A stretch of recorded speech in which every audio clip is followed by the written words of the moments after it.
Greetings, ladies and gentlefish, and welcome to this review of the Tier 8 American heavy tank, the T32. So, as usual, just a little bit of history to kick things off with. Now, in the game, the T32 carries on from the T29 at Tier 7. Historically, this is not a development of the T29. This is actually a development of the M26 Pershing tank. So the idea was to try and develop a machine that would be the successor to the M4A3E2 Sherman Jumbo, heavily armoured tank. And despite the success of the M26 Pershing against German armour, there were some people in the American military who thought it was a little bit weakly armoured and could probably do with a bit of an upgrade. And so this was a design to try and fulfill that niche. So basically what they did was they took an M26 Pershing hull, slapped a dirty great big turret on the top, put a powerful 90mm gun out the front of the turret, and then when they realised that the turret was incredibly heavy, they upgraded the suspension and slightly enlarged the hull of the Pershing. And then you got the T32. So a couple of things to note. This 90mm gun is the same gun that the Super Pershing used.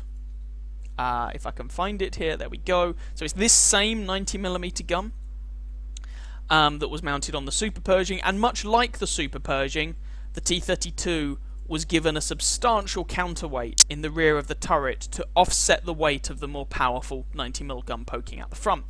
And this 90mm gun, much like the Super Pershing, was supposed to go around firing armour-piercing, composite rigid ammunition at its targets. Yes, that's right, for those of you for whom it is important, in the Second World War, the American army were a bunch of gold spammers. Deal with it. And I'm sure the Germans weren't very happy about it, but what can you say? That's life. Now, in reality, the M26 Pershing performed admirably in the Second World War, and the war ended before they could really do anything with this design. So the T32 never actually went into production. But that was the idea. Not to be confused with the T29, the T30 and the T34. That was an entirely separate branch of tank development, also originally, if memory serves, spawning from the M26 Pershing, but that went in a different direction. And this, although these two tanks kind of share a common root, this is not a development of this. So, yeah. What do we get in game then? Well, in the game, the T32 does follow on from the T29. You get 1550 hit points, which is there or thereabouts for a Tier 8 heavy tank. It's a 58-ton machine, so it's a heavy machine. If you compare that to its predecessor, however, the T29 weighs 65 tons, and most of that is in this enormous turret. The T32's turret is beefy and very strong, but it's not as big as the T29, so it doesn't weigh as much. An 800 horsepower engine, giving this thing a power to weight ratio of, I can't even find it, and I cannot be bothered to work it out in my head. There we go, 14 horsepower per ton, which is actually not too bad, and has a 35km/h top speed limit, which again for a heavy tank is not too bad, but the traverse speeds on both the hull and the turret are a bit lackluster. The terrain resistance isn't the best, and so this tank certainly does feel like quite a sluggish heavy tank. It's a bit more mobile than the T29, but to be fair, so is a Glacier. So that doesn't necessarily say a great deal of much. I'll talk more about the armour in a bit, but just to quickly note, 51, 76, 127 on the hull, and 152, 197, 298 on the turret, and you do see those values, so these are not a complete lie. We'll talk more about the gun in a bit. 400 meter view range is the joint highest view range on a Tier 8 heavy tank, shared, I believe, with both the Carnarvon and the Lerva, and a 745 meter signal range is great, but who really cares? It's a bleeding radio at the end of the day. Now, let's talk about this gun. On this machine, you get a choice of two guns. You get the 90mm T15E2, which is a unique gun to this tank, but it is essentially the same gun that you got on the Super Pershing. If I compare these two, the Super Pershing uses the T15E1. They're essentially the same gun, to all intents and purposes. The T32 gets a slightly higher rate of fire with it, and apart from that, they're identical. That is the stock gun. However, there's a very good chance you will never have to use that gun, because if you have elited the T29 And if you haven't elited the T29, why not go and do it? The T29 is an absolutely phenomenal machine. Then you will have this 105mm gun already unlocked. And this 105mm gun can be used on the T32. It's right here, but you can see there's only 2 guns. And so this is also the top gun on the T32. It doesn't get a better gun than the T29. Now, sure, the gun is actually slightly buffed compared to the T29. The rate of fire is a little bit better. I think the accuracy is marginally better. Yeah, the accuracy is marginally better, but there's really not that much in it. You know, but frankly, it's the same gun. And this was a good gun at Tier 7. At Tier 8, it's starting to look a little bit lackluster, and actually I don't think it would be unfair to say that this is the worst gun to be found on any regular Tier 8 heavy tank, as a top gun, just to say. Now, there is another option. You don't have to use this 105. You could switch back to the 90mm gun. It has higher DPM. But to make that work, you'd probably want to fire quite a lot of APCR ammo, as the Americans would have done if they'd ever used this thing. Personally, that's not to my tastes.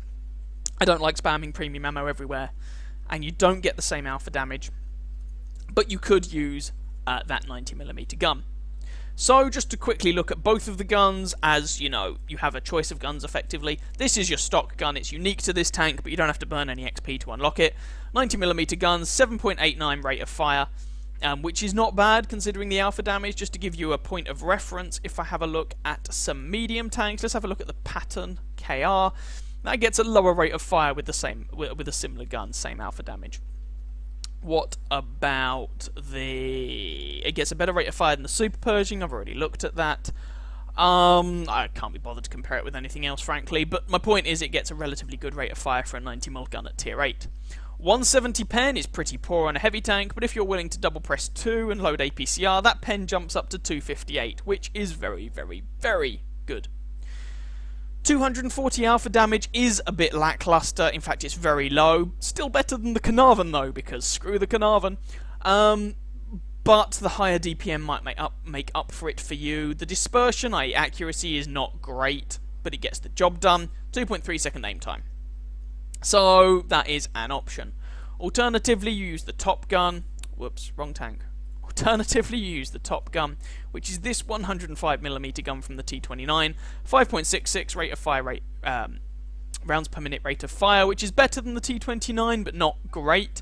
And when you combine that with the 320 alpha damage, the DPM on the T32 is okay, and that's about the best thing you can say about it.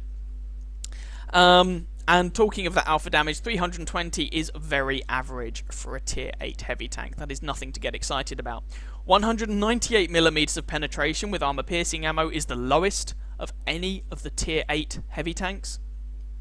It's even lower than the VKA, only by a couple of millimeters, but lower is lower at the end of the day. That penetration jumps up to 245, not as good as the 90mm gun though, if you load some APCR. And of course your HE rounds, you get 53 pen and 420 alpha. Dispersion at 100 meters of 0.41 is the worst of any of the regular Tier 8 heavy tanks. Yes, that's right, it's even worse than the IS-3. Aiming time is 2.3, which is actually pretty good. However, we need to talk about bloom values on this gun. So bloom values are how much the reticule, well, blooms, how much it expands when you move the turret, when you move the hull, and the values on this tank are actually quite poor. They are equal to or worse than the IS-3. So what you have is a gun with worse accuracy than the IS-3, worse bloom values than the IS-3, a better aim time than the IS-3, sure, worse pen than the IS-3, worse alpha than the IS-3, technically worse DPM than the IS-3, but by so little that it basically makes no difference. This gun is bad. Like I say, it was decent on a Tier 7 heavy tank. Here at Tier 8, not so much. So, that's pretty shoddy. You're still using 6 crew members as you did from the T29, but let's just have a quick look at the grind first. There isn't actually that much to grind on this tank, but what there is to grind is pretty darn painful. All of the engines carry over from the T29, so job's a good 'un. You've got the suspension that you need to unlock. The top radio, does that carry over? Yes, it does. And so the only modules that don't carry over from the T29 are the suspension and the turret. But,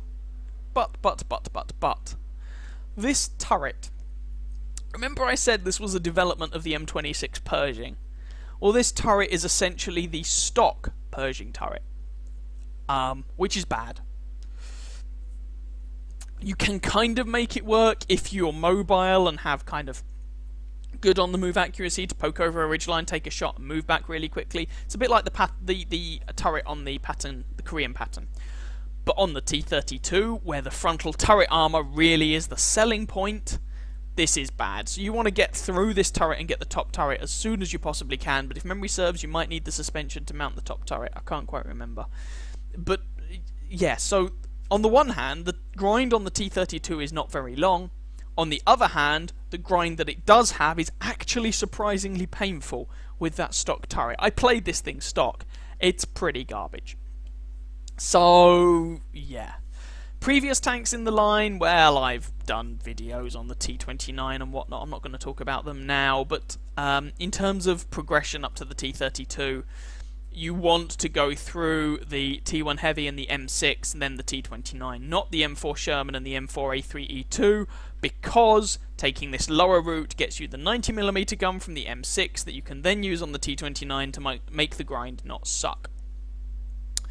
So, that's the T32. Let's just have a quick talk about crew skills and consumables, equipment, and all of that jazz.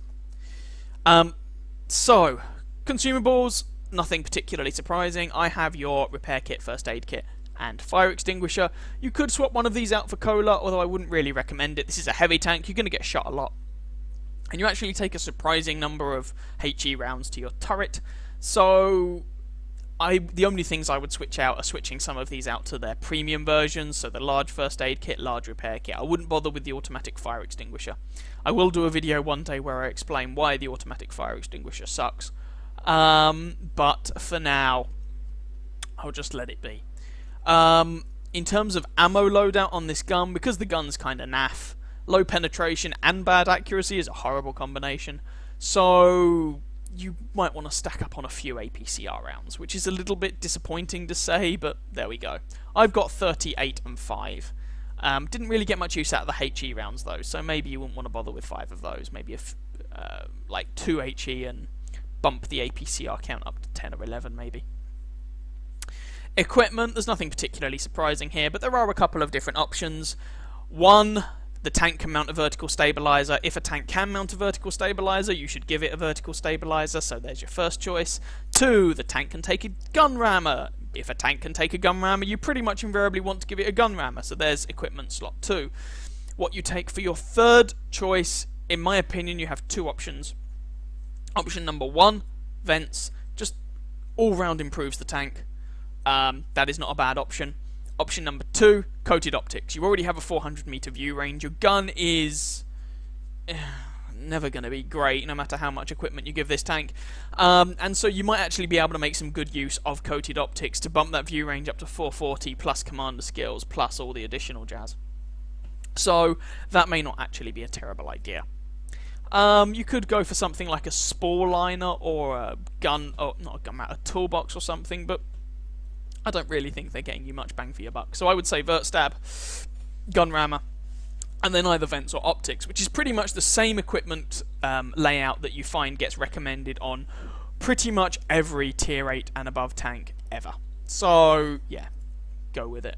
It'd be nice if Wargaming introduced equipment with a bit more variety, but until they do, it is as it is.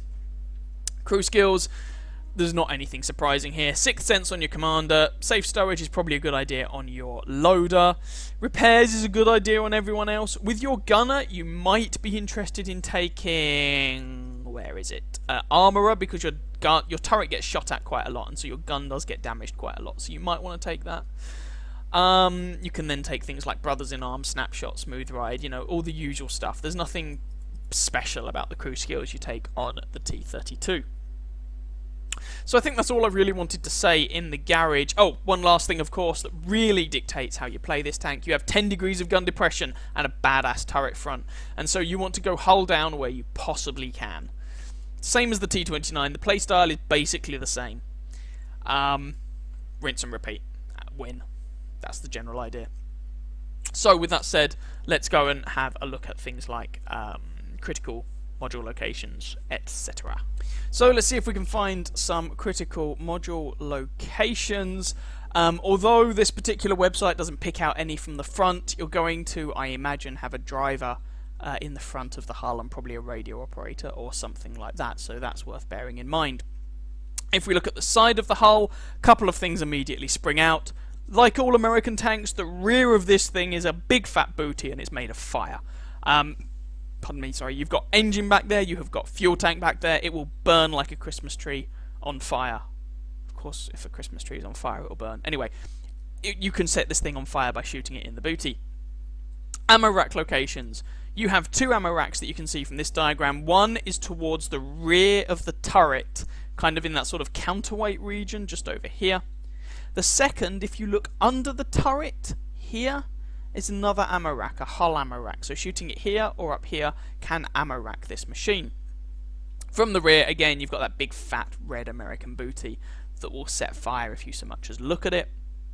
And then from the other side, it's a similar story with the ammo rack location kind of in the centre of this hull, and fuel tank and engine back here again.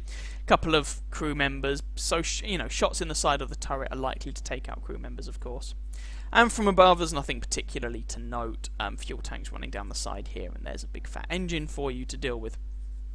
And the driver, of course, is actually sitting here in the front of the machine. So now let's go and have a quick look at the armour profile. So the armour profile. Now the armour on the T32 is, in my opinion, one of the most, I don't want to say poorly understood, misrepresented armour profiles of a tank in the game. Hopefully you'll see what I mean in just a second. So, rear of the tank. I don't know why I start with the rear, I got into the habit of it, don't ask me why. Rear of the tank, made of paper. Well, I say made of paper. The rear of the turret here is actually 152mm thick. So, if you're a light tank, for instance, that can meet this thing, don't shoot it in the rear of the turret here, because there's a very good chance it's going to bounce. Rear of the hull, however, you go for it. 60, 70, 50mm thick, easy penetration. From the side, again, the armour is not particularly impressive. Side of the hull, 76. Side of the turret, 161 toward the rear of the turret. 203 effective on the side of the turret, and that goes up to 215 just behind this bit of spaced armour. So if you want to shoot this thing in the side of the turret, and this is true of many tanks with good turrets, aim toward the rear of the turret, but don't even bother unless you've got probably about 170 pen and plus. However, if you angle this tank a bit, your side armour can start doing a little bit of work. However, it's not fantastic. If you shoot above the tracks here, you're very unlikely to bounce, but if you shoot it where it has some tracks, then you can actually get some bounces. And if you try and angle this tank optimally, something like this, you've got kind of 200 and something effective armour on the side, 200 and something effective armour on the front, even the lower plate is 235 effective, and so this can actually be quite bouncy. So this is sort of your optimal angle for the tank if you're sitting out in the open. Now let's talk about the front of the tank for a bit. Let's start with the hull. Lower front plate is 95mm thick, however, it's angled back at a fairly respectable angle, so from many engagement distances, this lower front plate is actually, well, good enough even before you angle it, good enough to bounce sort of 170, 175 pen guns. So if you're going around with, those derpy Soviet and Chinese 122mm guns, shooting this thing in the lower front plate isn't the best idea. Upper front plate. Well, this is actually 127mm thick, but angled back at 47 degrees, giving you, even before any additional angling, giving you something of the order of 180, 190mm of effective armour. So, basically, even before you angle this tank, the upper front plate is good versus 190 pen guns. It's good versus sub 200 pen guns, basically. So lower tiers. Now this is an upgrade in a way over the T29. The T29's upper front plate from this same angle is around about 140, 150 effective armour. T32, of course, is 187, 190-ish. But of course you have to remember the T32 is one tier higher. The point I'm trying to make here is that whilst the hull is not fantastically well armoured, it's actually better armoured than a lot of people give this tank credit for. And with some proper angling you can make the hull pretty effective against sub 200 pen guns. And that's before we even get onto the turret. So, this turret. The T32's turret is one of the best turrets in the game, but it is also, in my opinion, one of the most overrated turrets in the game. Not because it's not good, it is good, but people seem to give it some mythical, impenetrable reputation, which it's not. It just doesn't have. It's not deserved. So, if we look at the front of the turret of this tank, you might see what I mean.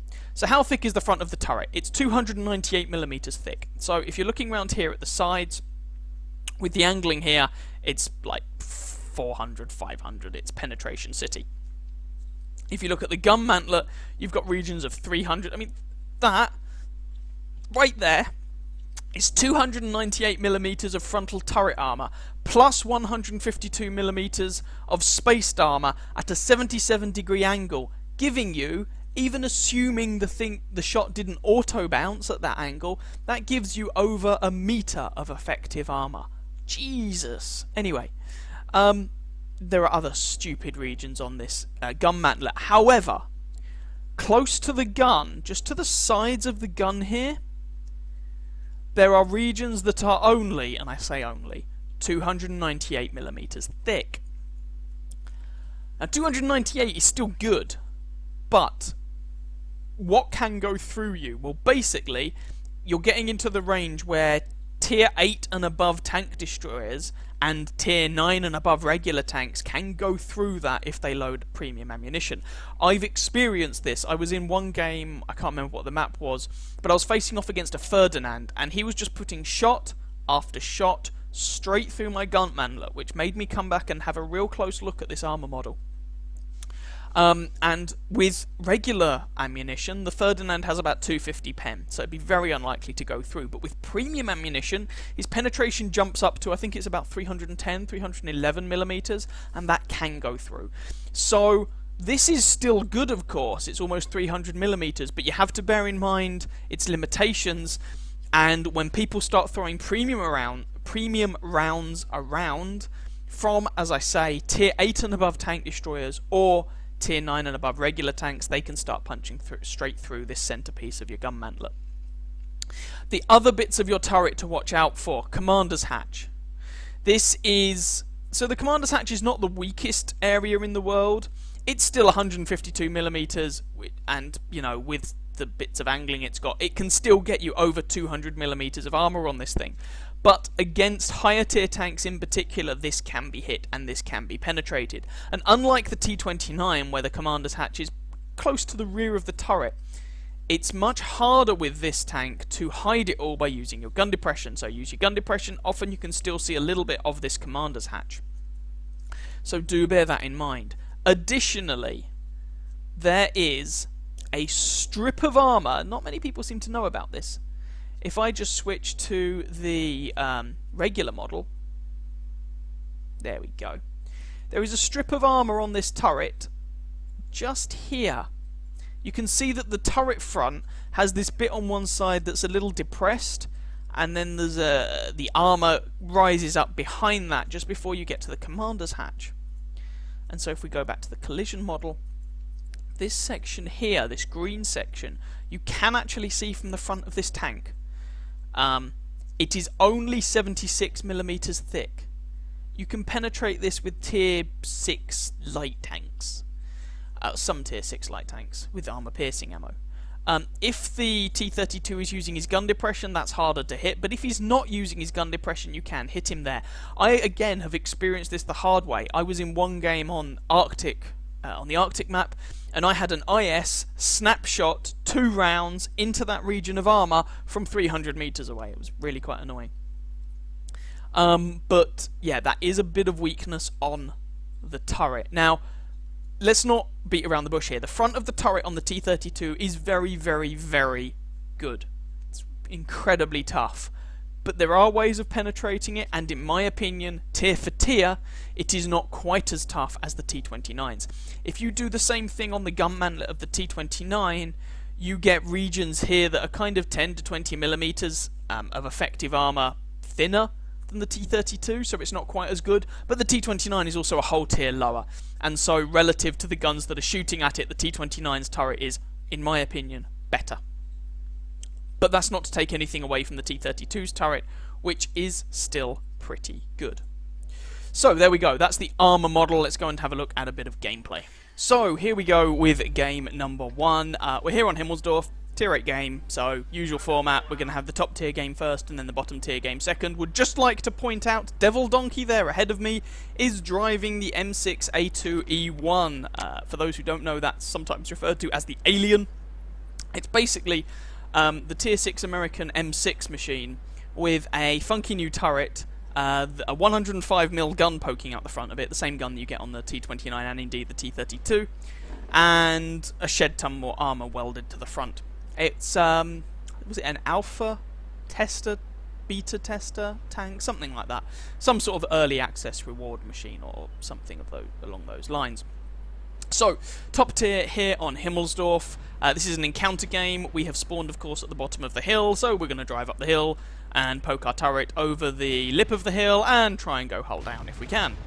We take a punt at that Type 64, but it doesn't really work out, and yay! We've encountered the Oni, that's the tier 7 Japanese heavy tank, and he is a problem because he is using the derp gun, the 150mm howitzer. What does that mean? Oh, I try for a shot through the front of the turret, but it's not really going to work. What does that mean? It means that he doesn't even have to penetrate us, which is a bit of a problem because he can just put shot after shot into my gun mantlet basically and whittle me down in health. And he has 200mm of frontal armor and I have 198mm of average penetration, so taking him down is going to be difficult. Yeah, yay, Japanese heavy tanks, gotta love them. And there we go, I take another HE round to the face. And at this point, I mean, he's not doing a huge amount of damage with each shot, but he's doing a bit, and he's doing more than I can do to him. So, yeah. Don't like that engagement, gonna go somewhere else where I can actually use my turret armor to not take damage. Now, going around this side of Castle von Himmelsdorf is a little bit risky, because you can end up taking shots in your side or rear. And this game has not gotten off to a particularly good start. We're already 2 tanks down, but I managed to even that up a little bit by nailing the ISU-152. So you see all those tanks down there, a lot of them can potentially get shots into my side or rear, so this is awkward. Now, we've got a wreck here, so we can use this thing to go to kind of hide our hull on and basically go hull down on, which is nice. Super Pershing takes a shot but bounces off my turret because my turret is pretty damn sweet. And he's moving forward now, so I'm trying to use this wreck to side scrape, go hull down, all that jazz. I miss his weak spot, which is kind of irritating, so I actually bounce my shot. And now I'm just again using this wreck and trying to see if I can put some damage into this Super Pershing. Super Pershing's not an idiot though, he's not sitting still, but I do manage to make the penetration. However, it's a low damage roll. SU-152 comes in, and I am taking shots into the side now. SU-152 is using one of the 122mm guns, and he does actually put a shot into my hull, which is unfortunate. We return the favour, and he bounces his next shot. So those 122mm guns on the SU-152 get an astounding rate of fire, but he is dead. My friends put shots up into the hill, and I've been using that pillar to my left-hand side to hide me from the bad guys to a reasonable extent. VK now puts a shot in, but it doesn't quite work. The Super Pershing, who was up there, we can't immediately see. So I'm going to push on this VK, try and kill him, and then worry about the Super Pershing and all his little friends. VK bounces again, and I do not bounce on him for kill number 2. There's the Super Pershing from earlier on. Oh, we get a little bit lucky and actually bounce a shot there. Since the HD model, the hull armor is actually not terrible. I mean, it's not the sort of thing you should rely on, but you can get bounces with it, especially against kind of sub-170 pen guns. And we're going for that commander's shot again. Well, not really commander's shot, but that weak spot on top of the turret. And we put in some more damage. And now it's myself, the Super Pershing, and an enemy heavy tank, most likely, that Oni. Yes, it will be that Oni who was last spotted up here. We're the ones left on the hill. I push forward. Oh, there's also the tank destroyer up there. I push forward to take out the Super Pershing because I do not want to be fighting these guys. You know, multiple of them at once if I can possibly avoid it. Engaging this Hellcat, managed to get my front turn round to him, angle my armour, and it should be fairly difficult for him to penetrate me without APCR, and we actually managed to pick up the kill. Oni is now going to come round the corner, and I load a round of APCR here. Put my commander back in. You know, that big HE shell does a lot of damage. And I'm going to try and... I don't actually know what the reload on that howitzer is. So I was going to say I'm going to try and go around and take this guy out if I can, but I'm not. That's a lie because I don't know what his reload is. I just keep him spotted, and the friendly Sparpanzer 1C nails him from behind. And that ended up being the game. So although I loaded up that APCR round to go through that guy's armour, it turned out to not be necessary. So let's go and have a look at the results. So there we go, that was enough for First Class Mastery, Fighter, Shellproof, Duelist, Fire for Effect, Bruiser, and a Steel Wall. We managed 2,915 damage, 4 kills, 1,112 base experience, finished at the top of our team, got the most damage of anyone in the game, including that Sparpanzer. Jeez, he got 5 kills with only 1,000 damage. Kill-stealing little sod. But it's all good. Commiserations to both the enemy SU-122-44, who got basically 2k damage, and the Oni, who also got 2k damage, but it just wasn't quite enough from them. 13 shots fired, 12 hits, 10 penetrations, 2,915 damage, as I mentioned. We received 15 hits, of which we bounced 10, for 2,640 damage blocked with our armour. Now, I would like to emphasise there that although I was trying where possible to only expose my turret armour, I wasn't actually hull down a lot of the time there. I did have to tank some shots with my hull. And when you're top tier, the T32's hull can bounce, as I said, sort of sub 170, 175 pen shots. 2 enemy vehicles spotted, 5 of them damaged, 4 of them destroyed, 269 assistance damage, and we made 10,000 credits profit. You do, of course, have to bear in mind with this gun that the shells cost, you know, 1,000 credits each, and they only do 320 damage even if you penetrate, and you have low penetration and bad accuracy, so penetrating can be a problem. So the gun is not actually that economical to run, but all the same, we made a bit of a profit with a standard account. So, that was the top tier game. Let's go into some slightly less favourable matchmaking this time. Okay, so here we are on Fisherman's Village, Fisherman's Bay. Like I said, tier 10 game. If you have a look at the team spread, there are 1, 2, 3, 4, 5, 6 tier 10s on the enemy team, including a rather scary artillery piece. We have 7, including a rather scary artillery piece. Now, on this sort of map, and especially with this sort of matchmaking, you don't really want to play the T32 like a conventional heavy tank. I mean, even with good matchmaking, you don't really want to be facing off in a linear engagement, on a flat linear engagement, sorry, against the likes of IS-3s or something like that. And so in this sort of matchmaking, we certainly don't want to be doing that against T110E5s and E75s and all that jazz, VKB there. They will just rip us apart. Quick note, by the way, in case anyone's curious, the M60 on the enemy team, M60, that's a Clan Wars reward tank. Don't ask me why Wargaming thought it was a good idea to make the M60, one of the most important post-war American main battle tanks, a Clan Wars reward. There he is. But they did. Go figure. Now, interesting engagement. I put a shot into the M60. He puts a shot into me. It goes into my hull. You can't actually see the damage marker there, but I can pretty much guarantee it went into my hull. Because I'm not actually hull down in this position. So, I don't have the armour or the gun to contest the people who are likely to be found in the town. Ooh, and that M60 got wrecked. So instead, I'm using my gun depression to try and poke this mid-ridge and put shots into people's sides, rear, and all of that jazz. That just seems like a better use of my tank. And yeah, the enemy M60 is a little bit annoyed. I don't care how annoyed you are, I don't think that sort of thing's acceptable, but there we go, what you gonna do? Just because you're good at this game doesn't necessarily make you a gentleman at it. T125 is a little exposed, and he's taking shots in the side, as his predecessor did. Now, this is where I find out... Oh, that shot actually completely missed, but even aiming at the side of the turret on the T125, I'd have been quite unlikely to penetrate. The side of the turret on that thing's still pretty tough, frustratingly. M60 pattern there, even though I have 10 degrees of gun depression, I cannot quite find the gun depression to get a shot off on him before he backs off, which is a little bit sad. There we go. Shot there, but he turns his turret to the front just in time, and it bounces off.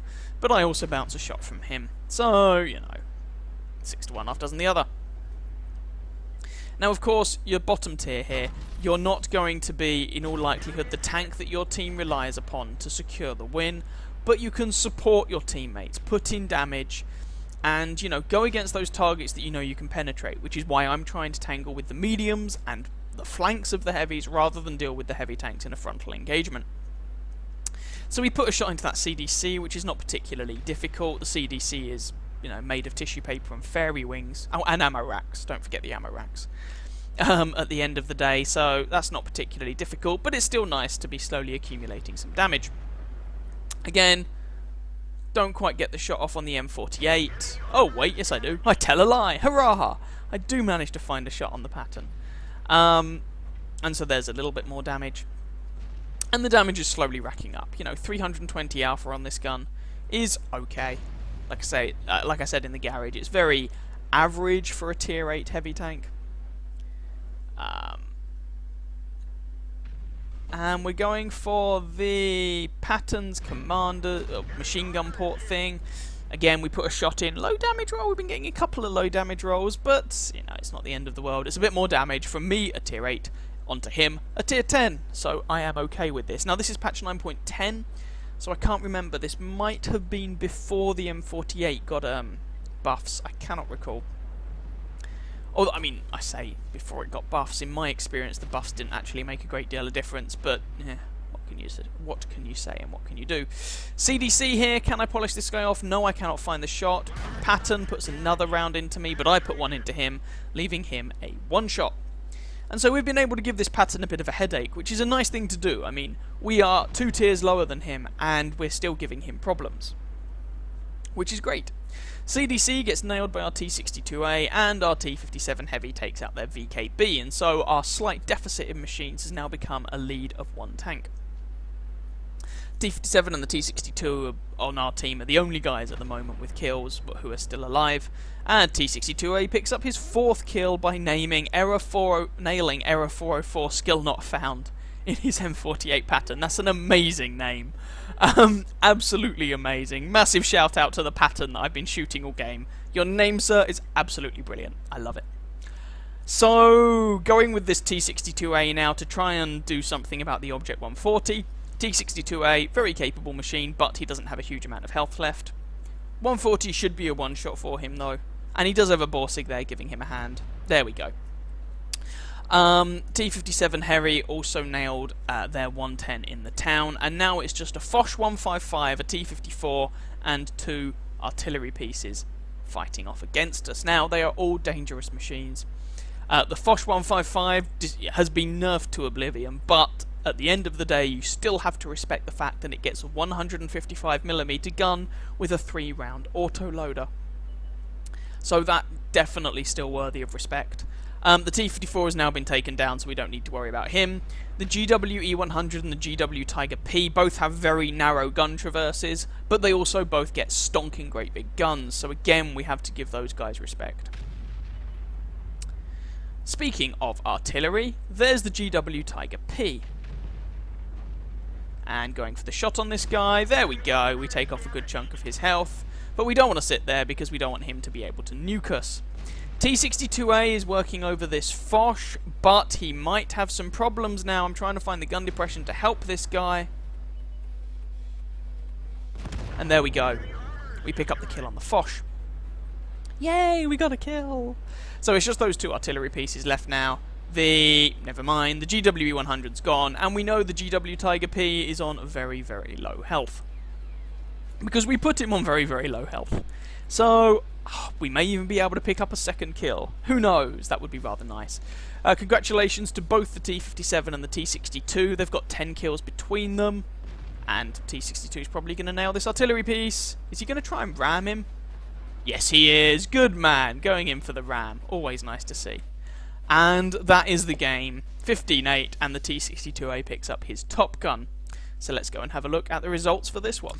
So that may not have felt like a particularly spectacular game. It certainly didn't feel spectacular when I played it. But, you know, we were able to gradually do damage to the enemy team, and actually most of the damage we dealt was to tier 10 tanks, and we're in a tier 8 tank, so that will provide a nice experience buff. So that was actually enough for second class mastery and fire for effect. We actually finished at the top of our team, which I was not expecting. We did get a little bit of assistance damage into the bargain, but I was not expecting to finish top of the team. I thought, you know, T62 has a Top Gun, T57 has his 5 kills. Those guys are going to finish at the top of the team. But no, that just goes to show you how, you know, what that difference is. The fact that I was shooting tanks that were equal tier to me, or in most cases higher, and both the T57 and the T62 were top tier, so they were shooting tanks that are equal tier to them or lower, so I get an experience multiplier that's greater than 1. So I did 2,148 damage, only got the 1 kill, but got just shy of 1,000 base experience, and finished at the top of my team, which was fairly nice. 9 shots fired, 8 hits, 7 pens for that 2,148 damage, most of which was from relatively close range. We took a few shots there. We managed to bounce 3 of them because the turret is still pretty good on the T32 for just over 1,000 damage blocked with our armour and 870 assistance damage. 15,442 credit profit, so a bigger profit than we made in the last game because we didn't fire as many shells and because we got that assistance damage, and of course the 998 experience that we already know about. So nothing too spectacular, but you know, a fairly half decent performance from the T32 in a tier 10 game, doing more than our hit points in damage, supporting our bigger, scarier tanks, and that was a fairly decent result. So I guess let's go and just polish things off in the garage. So what do I think of this machine overall? All things considered, it's a pretty solid tier 8 heavy tank. The bad gun stops it from being the best tier 8 heavy tank, or stops it from being, you know, top tier 8 heavy tanks in my opinion, although I know a lot of people like this. But it's a decent machine, and the fact that you can take the T29 and basically give it another 300 hit points, that's pretty much the only difference between the two. There are some very minor gun and mobility differences, and armor differences, but really you take the T29, give it 300 more hit points, and you get a perfectly workable tier 8 heavy tank. In my opinion, says volumes for how good the T29 is. But this is not a T29 review. You get a perfectly solid tier 8 heavy tank. The gun is naff, but the armors, especially on the turret front, is fairly good. The mobility, The tank works. I find it frustrating to play because the gun sucks, which is a bit unfortunate. The accuracy is what really does it. If this gun had better accuracy so you could actually aim for weak spots, I'd be fine with it, but it doesn't, so you can't. And you can see I used to have gun rammer, vert stab and optics in these 3 slots, but I've since removed them. Because, spoiler alert, I'm not keeping this tank. I do not really like it. I found it a very frustrating machine to play. I don't understand why the gun gets such bad bloom values and accuracy and penetration. It's just a horrible combination. The number of times you donk a shot straight into the ground right in front of you is really frustrating. So this is not my idea of a fun tier 8 heavy tank. But it's pretty solid. It's better than the Carnarvon, I think, which is the tank you'd probably compare this with the most. They have a similar-ish playstyle. The Carnarvon gets the better gun all round, in my opinion, but the T32 gets better everything else. So, yeah, it's a pretty solid tier 8 heavy tank. You can't really go too far wrong with it. It's also the last of the tier 8 heavy tanks on this line that really gets this kind of rock-solid turret hold-down playstyle. You know, people talk about that being the American thing, but in the actual American heavy line, the only 2 tanks that really are like that are the T29 and the T32, the tiers 7 and 8. The others, not so much. Anyway, there we go. That's what I think of it. It's a pretty solid tank, but it's not for me. Some people really like this tank, I know they do, but I don't. So I'm not keeping it, I will be selling it. But if you're grinding through it, it's not that painful to play. Not that painful at all. But once I've done this review, I will sell this machine, and hopefully the next top of the tree on the EU server will mean that the M103 is discounted, but that remains to be seen. Anyway, I hope you guys enjoyed that video. If you did, by all means catch some of my others and or subscribe to my channel, and I wish you very happy hunting on that battlefield. Ciao ciao.